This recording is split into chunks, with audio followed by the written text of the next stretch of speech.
Star plus के serial ये रिश्ता क्या कहलाता है में रूही की वजह से एक बार फिर से पूरा घर हुआ परेशान। रूही के ऊपर भूत सवार हो चुका है बेटा पैदा करने का, और रोहित से तो उसकी लड़ाई हो ही चुकी थी और अब गोद भराई से वो गायब हो गई है। बहुत ही ज्यादा सब हैप्पी होते हैं। रूही और अभीरा की गोद भराई होती है। अरमान और रोहित गेम्स खेलते हैं, लेकिन फिर सडनली सबको रियलाइज होता है कि रूही तो वहाँ है ही नहीं।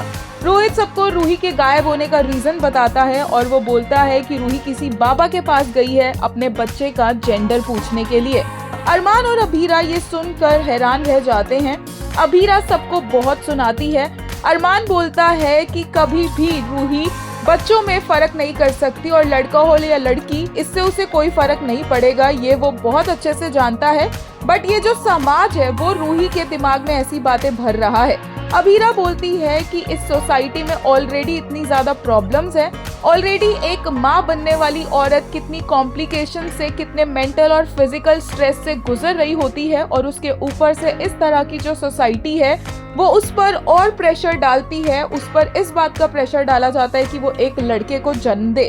अभीरा बोलती है कि वो अपनी मम्मा की इकलौती बेटी थी, लेकिन उसकी मम्मा को उस पर गर्व था और वो इसी तरह से जानती है कि रूही को भी होगा, लेकिन अगर लोग उसके ऊपर कोई प्रेशर ना डाले तो।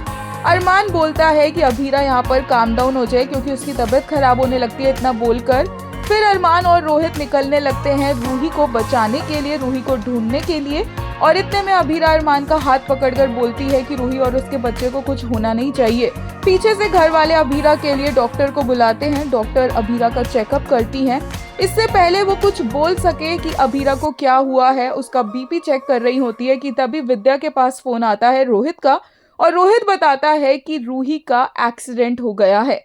जी हाँ, आपने सही सुना। ये सुनकर पूरा घर शॉक्ड रह जाता है और अभीरा अपने और अपने बच्चे की फिक्र ना करते हुए डॉक्टर से अपना हाथ छुड़वाकर वहां से भाग जाती है और पूरा परिवार उसके पीछे पीछे जाता है।